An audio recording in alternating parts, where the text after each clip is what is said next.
Hello everybody, कैसे हैं आप लोग जो भी मेरे वीडियो देखते हैं और मुझे सब्सक्राइब करते हैं। तो मैं उन सभी की हृदय से आभारी हूँ। और आज श्रावण मास का 6वां सोमवार है, तो आप सभी को 6वें सोमवार की बहुत बहुत सारी शुभकामनाएं। और ये श्रावण मास आप सभी के लिए मंगलमय हो और आप लोग जहाँ भी परिश्रम कर रहे हैं और जिस दिशा में भी जाना चाहते हैं, आप जिस दिशा में जाने के लिए आप लोग बहुत ज़्यादा मेहनत कर रहे हो, तो वो आपका परिश्रम सफलता हो और आपको अच्छी से अच्छे तरीके से सफलता प्राप्त हो। और आजकल मैं देख रही हूँ कि जो मुझसे बहुत ज़्यादा नाराज़ रहते हैं किसी न किसी बात पर, तो उन्हें बहुत सारे लोगों ने सब्सक्राइब कर रखा है और कई तो बहुत खूबसूरत लोगों ने भी सब्सक्राइब कर रखा है और बहुत खूबसूरत कमेंट भी करते हैं और वो उन कमेंट्स के बहुत खूबसूरती से रिप्लाई भी करते हैं। तो आई एम थैंक्सफुल कि आपके इतने सब्सक्राइबर हैं, आप इतने आगे जा रहे हो। तो मेरी भी बहुत सारी ढेर सारी शुभकामनाएं हैं आपके लिए। और ये जो मनुष्य का शरीर होता है, ये मनुष्य का शरीर बहुत ज़्यादा दुर्लभ माना जाता है। मानव शरीर को इसलिए भी दुर्लभ माना जाता है कि कई सारे जन्मों के बाद मानव शरीर मिलता है और ईश्वर भी इस शरीर को दुर्लभ मानते हैं। और जो मानव शरीर होता है वो ईश्वर को प्राप्त करने का सबसे महत्वपूर्ण साधन होता है, क्योंकि ये जो हमको मनुष्य का शरीर मिलता है, तो मनुष्य के शरीर के लिए ये जरूरी नहीं कि हमको ईश्वर को यदि प्राप्त करना, तो इसके लिए हमको बहुत सारे साधनों की ज़रूरत है और तभी हम ईश्वर को प्राप्त कर सकते हैं। ईश्वर को प्राप्त करने के लिए हमको सिर्फ एक स्वच्छ हृदय की मेहनत की ज़रूरत है कि जिससे हम ईश्वर को प्राप्त कर सकते हैं। और ईश्वर को प्राप्त करने के लिए हमको मोह, माया, त्याग, तपस्या, ये सब कुछ ही करना पड़ता है, तभी हम ईश्वर को प्राप्त कर सकते हैं। ये सब कुछ हम गृहस्थी में भी रह करके कर सकते हैं और हम सांसारिक भोगों का त्याग करके भी कर सकते हैं। और हम लोगों को लगता है कि हमारे पास जैसे पूरी सुविधाएं होती हैं, गाड़ी होती है, बड़े घर होते हैं और बैंक बैलेंस भी बहुत होता है, तो हमको लगता है कि हम स्वर्ग में रह रहे हैं, हम लोग को तो सब कुछ ही मिल गया। और लेकिन ये जो होते हैं सिर्फ मात्र एक भौतिक साधन होते हैं। और यदि आपको आध्यात्मिक सुख प्राप्त करना है तो आपको ईश्वर की ओर मुखर होना पड़ेगा। और ईश्वर की ओर मुखर होना इतना आसान काम नहीं होता है। ईश्वर को प्राप्त करना बहुत मुश्किल कार्य है। ईश्वर को प्राप्त करने के लिए आपको बहुत सारे आंसू बहाने पड़ेंगे, बहुत सारा कष्ट भी होगा और आपके अंदर जो बहुत सारे दुर्गुण हैं उन दुर्गुणों को भी त्यागना होगा।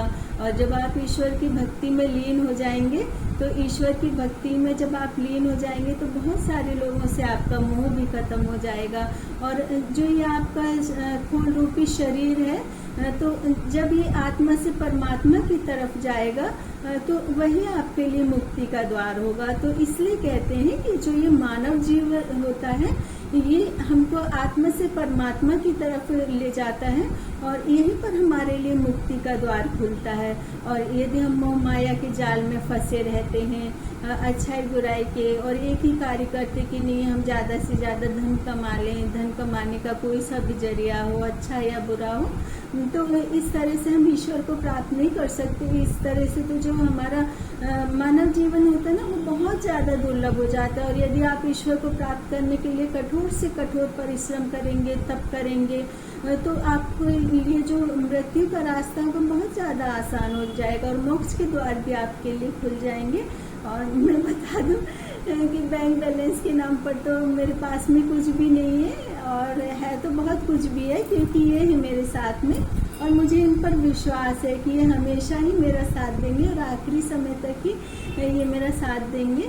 और मुझे किसी पर भी बिल्कुल भी भरोसा नहीं है, लेकिन हाँ, इन पर मेरा पूरा भरोसा है। जब से मैंने इनका हाथ पकड़ा है और ये मैं समझ लूँ जब से मैंने इन्हें अपने नन्हे मुन्ने से काना लड्डू गोपाल की तरह मैंने इनको स्वीकार किया है, तो तब से मुझे सुख दुख परेशानी का कुछ भी नहीं पता चलता है। बहुत बड़ी बड़ी परेशानियाँ होती हैं जो कि बहुत जल्दी ही किनारे पर लग जाती हैं, तो मैं चाहे किसी के ऊपर भरोसा करूँ ना करूँ, मैंने जो अपने लास्ट समय के लिए कुछ भी नहीं जोड़ के रखा है। लोग मुझसे कहते भी हैं कि अपने आखिरी समय के लिए कुछ ना कुछ तो अपने पास जोड़ करके रखना चाहिए, तो मैंने इनको जोड़ करके रखा है और यही मेरा हर तरह से साथ देंगे। जैसे भी मुझे किनारे पे लगाना होगा मृत्यु के समय या कभी भी, तो यही मुझे किनारे लगाएंगे। और मैं सच कहूँ तो मैं इनके सिवा कहीं किसी पर भी भरोसा नहीं करती हूँ।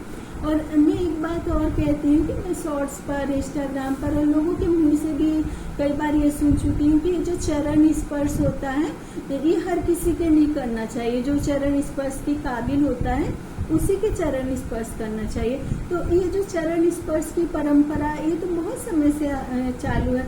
ये महाभारत के समय भी थी और रामायण के समय भी थी। तो देखिए रामचंद्र जी हैं, वो अपने पिता के चरण स्पर्श करते थे, लक्ष्मण जी अपने भाई के चरण स्पर्श करते थे और सीता जी अपने पति रामचंद्र जी के चरण स्पर्श करती थी। तो ये जो चरण स्पर्श की परंपरा है ये कोई आजकल नहीं आई और लोगों ने चरण स्पर्श की परंपरा को भी बुराई से जोड़ लिया है, क्योंकि आपका जो ये समाज है किसी भी बात में अच्छाई को नहीं जानना चाहता है, वो उसमें बुराई को ही जानना चाहता है कि नहीं हम तो बहुत अच्छे हैं और यदि हम किसी के चरण स्पर्श कर रहे तो वो पर्सन गलत है। तो शायद एक पिक्चर थी, मुझे बहुत अच्छे से ध्यान नहीं है, तो उसमें एक लेडी थी, उसको सब पत्थर मार रहे थे और जब पत्थर मार रहे थे तो जो पिक्चर का हीरो था वो गया तो उसने कहा कि सारे लोग इसको पत्थर मार सकते हो लेकिन इनमें से कोई सा ये बता दो कि किसी ने कोई गलती ना करी हो तो वो ही पत्थर मार सकता है इसको। तो मैं फिर सब पीछे हट गए। तो मैं यही बताना चाहूँगी कि जब हमने मनुष्य का जन्म लिया है तो गलतियाँ तो हम सभी से होती हैं। माँ अपने बच्चों के लिए भी कुछ गलती करती है, कुछ बातें छिपाती है कि उसके पिता से उसको डांट ना पड़ जाए, और पिता अपनी सैलरी में से कुछ पैसों के लिए अपने परिवार से छुपाता है। वो इसलिए छुपाता है तो वो उस सैलरी को इकट्ठा कर लेता है ताकि वो उसके बच्चों के काम आ सके। और छुपाने की बात तो ये है कि कृष्ण जी ने भी कुछ बात में, जब महाभारत का युद्ध चल रहा था तो उन्होंने भी कहा था कि अश्वत्थामा मारा गया, तो उन्होंने भी कुछ सत्य के लिए असत्य ही कहा था। तो यदि आप सत्य को प्रूफ करने के लिए या फिर कुछ सत्य के लिए, सत्य को बचाने के लिए थोड़ा बहुत असत्य बोलते हैं तो वो कोई अपराध में नहीं आता है। और चरण स्पर्श करना कभी भी किसी भी तरह से गलत नहीं होता है। यदि आप चरण किसी का स्पर्श कर रहे हैं, मैंने माना कि वो पर्सन गलत है, तो आपके संस्कार गलत नहीं, आपके संस्कार इतने होने चाहिए और आप में इतना ज़्यादा पेशेंस होना चाहिए कि आप यदि गलत व्यक्ति है, यदि आप उसके चरण स्पर्श कर रहे हैं तो वो ये व्यक्ति यदि गलत है, उसको अंदर से महसूस हो रहा है कि मैं कितना गलत हूँ, इसके बाद भी मेरे चरण स्पर्श कर रहा है, तो इससे आपके संस्कारों का पता चलता है। तो कभी भी आप चरण स्पर्श करें तो कभी ये ना समझे कि नहीं नहीं मैं तो चरण स्पर्श नहीं करूँगा क्योंकि मैं तो सही हूँ और ये सामने वाला जो इंसान है गलत है, क्योंकि हमको नहीं पता चलता है कि कौन इंसान गलत है और कौन सही, क्योंकि हम चरण स्पर्श करने के लिए किसी का नार्को टेस्ट तो नहीं कर सकते हैं ना कि तभी हम इसके चरण स्पर्श करें। अब देखिए एक लड़की यदि शादी होकर के जाती है, ससुराल में जाती है, उसको नहीं मालूम होता है कि उसके घर में उसके सास ससुर या जितने भी फैमिली मेंबर्स हैं कैसे, उससे कहा जाता है कि तुम सबके चरण स्पर्श करो और वो सभी के चरण स्पर्श करने लगते हैं। मुझे मेरी भी बात याद आ रही है कि जब मैं भी शादी होकर के आई थी तो जो मेरे ससुराल तिलक हुआ कस्बा है, तो उस समय तो बहुत ही ज़्यादा गांव जैसा था, तो बहुत डेवलपमेंट हो गया। तो वहाँ पर काफ़ी सारे लेडीज़ इकट्ठी हो गई थी, तो मुझे सभी के पैर पड़ने थे, तो मैं थक गई, तो फिर मेरी नन मुझे ले गई अंदर और फिर सबसे कह दिया कि अभी थोड़ी देर से आएगी। तो मेरी नन ने सबके चरण स्पर्श नहीं करने दिया, लेकिन फिर सास दोबारा से लेकर के आई, तो उन्होंने कहा नहीं यहाँ पर जितनी भी लेडीज़ बैठी हैं यदि वो तुम्हें देखने आई तो तुमको सबका आशीर्वाद लेना ही होगा। तो मुझे उस समय में पहली बार गई, मैंने किसी को इतना देखा भी नहीं, तो मैंने सबके चरण स्पर्श भी किए और मैंने सबसे आशीर्वाद भी लिया। तो हम तो अपने बच्चों को भी यही सिखाएंगे, क्योंकि मेरे घर भी कोई गेस्ट आते हैं तो मेरा बेटा है वो भी पैर पड़ता है, तो मेरे हस्बैंड ये नहीं कहते कि नहीं बेटा ये सही नहीं है कि तुम इनके चरण स्पर्श नहीं करो, क्योंकि ये जो एडवोकेट्स होते हैं इन लोगों में चाहे वैसे नेचर का मुझे नहीं पता है कैसा होता है, लेकिन रिस्पेक्ट जरूर करते हैं, क्योंकि मेरे यहाँ पर जितने भी मेरे हस्बैंड के जूनियर वगैरह आते हैं तो वो सभी मेरे पैर छूते हैं और मुझसे आशीर्वाद लेते, जबकि उनको नहीं पता है कि मैं कैसी हूँ, अच्छी हूँ। लेकिन जो हम आशीर्वाद किसी से भी लेते हैं तो इससे हमारे संस्कार झलकते हैं।